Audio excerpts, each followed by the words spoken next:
Ouvir também o Fernando Mollica sobre essa declaração do candidato Lula à Fiesp, dizendo que se sente até meio ofendido quando falam para ele em teto de gastos, porque ele é a lei, ou seja, ele tem os mandatos dele para garantir à plateia que ele vai respeitar o orçamento, não vai gastar mais do que tem, porque produziu superávit enquanto foi presidente.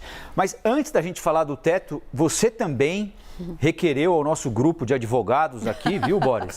Um pedido de resposta sobre o assunto anterior, né? A gente estava falando sobre TCU, sobre a condenação do Deltan Dallagnol, e o Boris sugeriu que você fizesse como aquele jurado do carnaval aqui em São Paulo, né? Pulasse a cerca e rasgasse as notas. Você está disposto a fazer isso com o relatório do TCU, meu caro Mollica? Não, obrigado.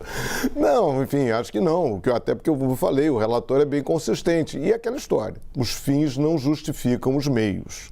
Né?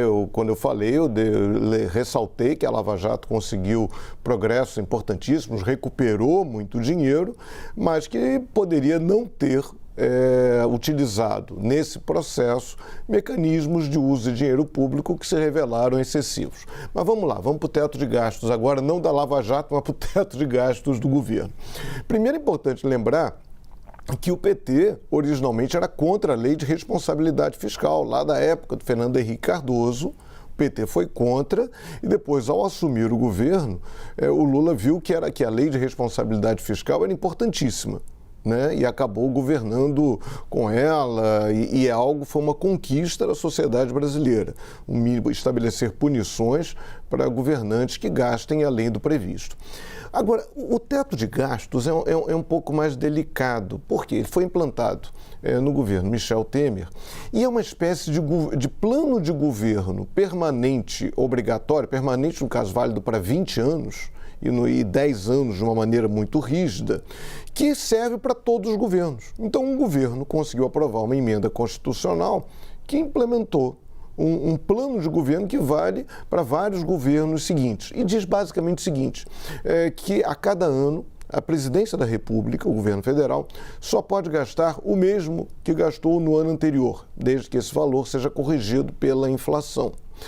Mesmo que um governo tenha um superávit, ou seja, que o governo arrecade muitos impostos, digamos agora, em 2022, mesmo que a arrecadação seja muito maior do que aquela que foi prevista, em 2023 o governo não pode gastar mais do que gastou em 2022.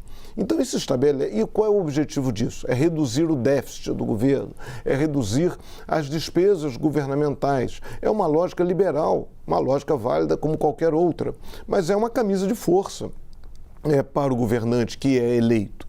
Então, isso foi isso estabelecido pelo teto de gastos. Um teto de gastos que já está cheio de buraco, não resistiu nem ao governo posterior ao do Temer. Veio pandemia, veio isso, veio aquilo, mas enfim, já está todo esburacado.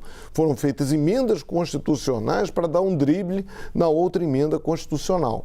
Então, já é uma coisa delicada. E até para revogar o teto de gastos, o eventual governo Lula vai precisar de uma outra emenda constitucional, que não é simples de passar. E aí a gente vem, mas é justo? Porque, claro, essa ideia do Lula dizer chá comigo que eu resolvo, isso não vale. Né? O governante, qualquer governante, tem que atuar de acordo com a legislação. Não dá para confiar, estou falando do Lula, poderia falar de Bolsonaro, Ciro, Tebet, quem for. Né? Existem regras do Estado que o cara é obrigado a cumprir. Agora, ele tem o direito de questionar essa lei do teto de gastos. Vejamos, estamos numa situação miserável, o país está miserável. Né? Você anda pelas ruas, todo mundo pedindo dinheiro.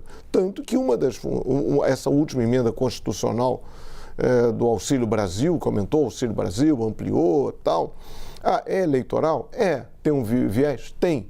Mas agora você vai negar esse direito das pessoas comerem? O Boris citou há pouco aquela foto que o Globo e o Extra publicaram ontem na capa de várias pessoas, vários seres humanos, vários brasileiros cercando um caminhão de lixo aqui no Rio de Janeiro para pegar resto de comida vencida que os supermercados tinham descartado. Você vai chegar para aquelas pessoas e dizer, não, amigo, em nome do equilíbrio fiscal, a gente não vai te dar o Auxílio Brasil, porque senão vai estourar o teto de gastos. Vai dizer isso para o cara. que está com fome, que está correndo atrás de comida. Então, assim, é um direito do Lula questionar esse teto de gastos. Sim, é um direito que ele tem de um governo eleito, tem o direito de implantar o seu programa de governo, né? Desde que a eleição lhe dá essa autorização. E por último, mas apesar disso, o Lula ontem fez muito apelo ao empresariado. Ele cantou músicas que fazem muito bem ao ouvido do empresariado. Quando ele disse, a gente mostrou esse trecho, que o governo dele vai usar credibilidade, estabilidade e previsibilidade, que são coisas que faltam, né, no governo Bolsonaro, essas emoções permanentes do governo Bolsonaro, que ele quis dizer isso, vocês me conhecem. Claro que ele tem um programa, o programa do PT não é compatível, no modo geral, com as linhas do empresariado, mas é que ele está dizendo que ele vai ter estabilidade. E também falou em reforma tributária e falou em algo que é tabu para a esquerda, que é a implementação de reforma administrativa. E isso soa muito bem ao ouvido dos empresários e gera certamente hoje muita gente lá do PT, muita gente que apoia o Lula deve estar ligando lá, mandando mensagem, mandando e-mail, reclamando dessa história de reforma administrativa. Enfim, o Lula caminha ao centro sem abrir mão de alguns princípios da esquerda, que é mais ou menos a lógica aí do governo dele, normalmente é a lógica dos políticos. É com vocês.